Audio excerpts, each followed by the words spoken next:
Confederate monuments and names symbolic of white supremacy, or do they just honor American history? That is the heart of the debate raging over whether to take down those statues and change names. Our Peggy Fox takes us inside the controversy.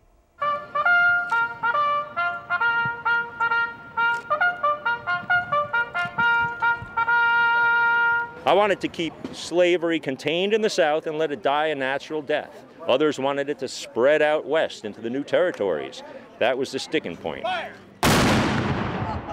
152 years after America's bloodiest war, and we still can't see eye to eye. We're looking to erase history, to change it, and you can't change it. It actually happened. William Wood Coe is named after his ancestor, who was a sergeant in the Confederate Army. Why did he join to fight for the Confederacy? Because he was a North Carolinian, and North Carolina was invaded by the Federal Army. Coe, one of many reenactors participating in Fairfax Civil War Day, is angry about the movement underway to remove Confederate statues and names from public places. The statue is signifying a part of history of this country. Whether you agree with it and what the side fought for, or whether you disagree with it. There have been protests over the decision to remove the statue of Confederate General Robert E. Lee from a Charlottesville park. The general's reenactor says people don't know the full story. Robert E. Lee did more single-handedly to unite these United States after the war was over than anybody else. Where do they stop? Do they continue until they take down monuments dedicated to the people of the American Revolution? But on the Union side, among the reenactors of the United States colored troops, there's a different sentiment about those Confederate hero statues and names. That's a symbol of oppression, a symbol of a period of time that discounted me as a human being.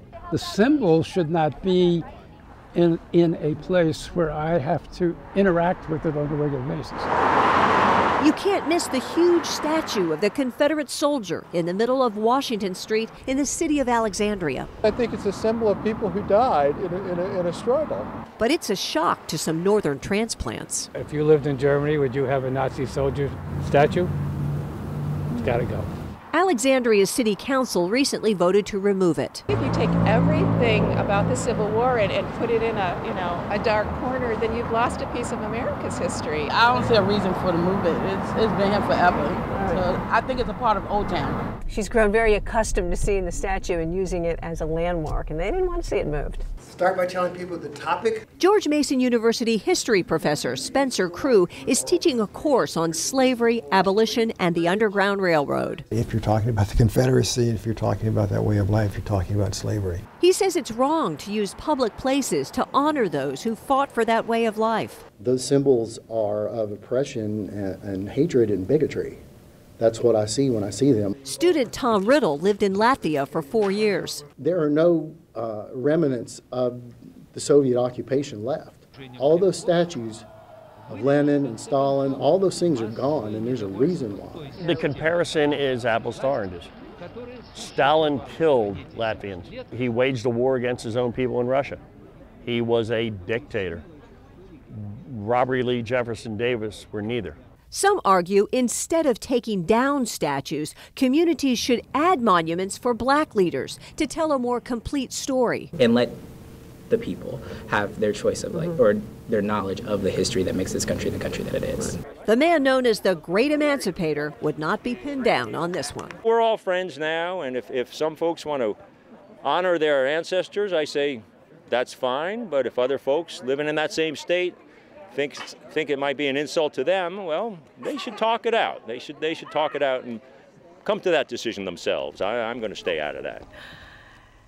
Many of those reenactors are amateur historians. Tonight at 11, we talk to the big guns, a renowned Civil War historian and author who taught thousands of students at Virginia Tech, and a distinguished member of a local NAACP who fought for civil rights. We'll see what they think about this issue and the movement to take down Confederate statues and change names. You know, speaking of change names, there's been a lot of talk about Jeb Stuart High School. Do you get the sense that the school is going to change its name?